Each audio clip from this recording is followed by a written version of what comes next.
Hello friends, welcome to Pebbles. நான் உங்கள் கோபி சுதா கோபி சமையல். நம்ம இன்னைக்கு செய்ய போகிறது இட்லி பொடி. நான் வந்து ஆல்ரெடி வந்து இட்லி பூண்டு பொடி வந்து செஞ்சுருக்கேன். அதனோட லிங்கை வந்து நான் டிஸ்கிரிப்ஷன் பாக்ஸில் கொடுத்துட்றேன். அது எப்படி செய்கிறதுங்கிறதையும் பார்த்து தெரிஞ்சுக்கலாம். இது வந்து என்னென்னா ரொம்ப சிம்பிளாக செய்கிறது. அதே மாதிரி இது வந்து என்னென்னா கடையில் வந்து நம்மளுக்கு கொடுக்குறாங்க இல்லையா, அந்த மாதிரி டேஸ்ட் வரும் நம்மளுக்கு. அதாவது ஒரு கப் உளுந்துனா ஒரு கப் கடலைப்பருப்பு. இதுக்கு என்னென்ன நல்ல டேஸ்ட் கொடுக்குறது என்னென்னு பார்த்தீங்கன்னா பெருங்காயம், எள்ளு. இதை வந்து எவ்வளோ சுலபமாக செய்யலாம் அப்படிங்கிறத பார்க்கலாம். இப்போ நம்ம இட்லி பொடி அரைக்க போகிறோம். இதுக்கு வந்து என்னென்னா 3/4 கப் அளவுக்கு கடலைப்பருப்பு. இதை சிம்மில் வச்சுட்டு நல்லா வறுத்து எடுத்துக்கலாம். ஹை ஃப்ளேம் வச்சிங்கன்னா பச்சை வாசம் அடிக்கும். நம்ம வந்து லோ ஃப்ளேமில் வச்சுட்டு நல்லா ஃப்ரை பண்ணணும். பார்த்திங்கன்னா நல்லா பொன்னிறமாயிட்டே வருது. இது வறுக்கிறதுக்கு மினிமம் வந்து ஒரு 5 மினிட்ஸாவது எடுக்கும். நம்ம கடலைப்பருப்பு ஆல்மோஸ்ட் வறுத்துட்டோம் 90%. ஒரு 10% அப்போ நம்ம காஷ்மீர் மிளகாயை வறுத்துக்கலாம். இது வந்து நம்ம கலருக்காக தான் ஆட் பண்ணுறோம். நம்ம வறுத்துட்டோம், இதை அப்படியே ஆட் பண்ணிக்கலாம். நம்ம அரைக்கிறப்போ இதை வந்து தனியாக எடுத்து வச்சுக்கலாம். அவ்வளோதான். அடுத்து நம்ம அரைக்க போகிறது என்னென்னு பார்த்திங்கன்னா உளுத்தம்பருப்பு. இதுவும் 3/4 கப். இதையும் நம்ம பொன்னிறமாக வறுத்து எடுத்துக்கலாம். அதே மாதிரி ஹை ஃப்ளேமில் வைக்க வேண்டாம். ஏன்னா உள்ளே இருக்கிறது வந்து நம்மளுக்கு நல்லா பச்சை வாசம் இல்லாமல் நல்லா வறுபடணும். அப்போ தான் டேஸ்ட் வந்து நல்லாயிருக்கும். உளுந்து நல்லா பொன்னிறமாயிட்டு வருது. இன்னும் கொஞ்சம் ஒரு 90% நல்லா இதாகிடுச்சு. இன்னும் ஒரு 10% வந்து நல்லா வறுபடணும். இதுக்கு வந்து என்னென்னா ஒரு 1/4 கப் அளவுக்கு நம்ம வெள்ளை எள் சேர்த்துக்கலாம். இதையும் சேர்த்து நல்லா வறுத்துக்கலாம். இப்போ வெள்ளை எள்ளும் உளுந்து நல்லா வறுபட்டாச்சு. இதை வந்து நம்ம மாற்றிக்கலாம். அடுத்து பார்த்திங்கன்னா நம்ம 2 டேபிள் ஸ்பூன் அளவுக்கு அரிசி.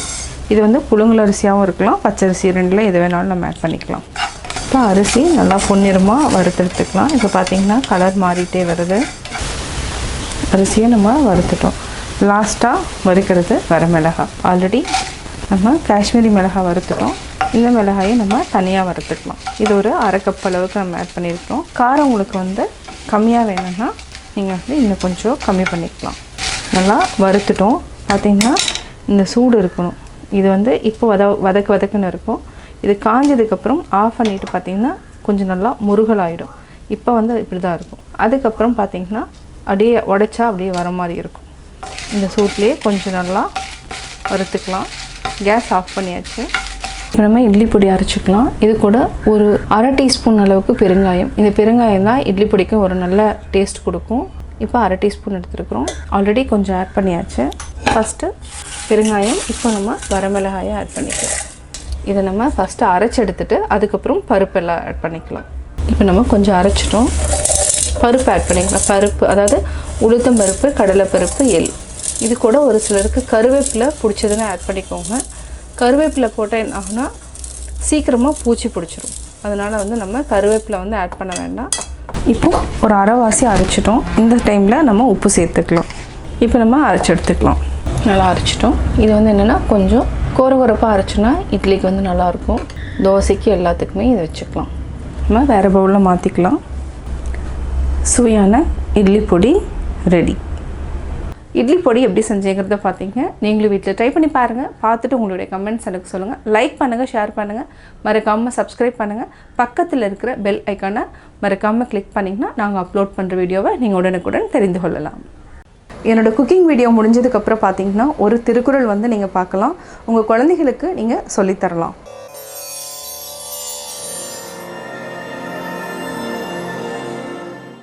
செருநரை காணின் சுமக்க இருவரை காணின் கிழக்காம் தலை.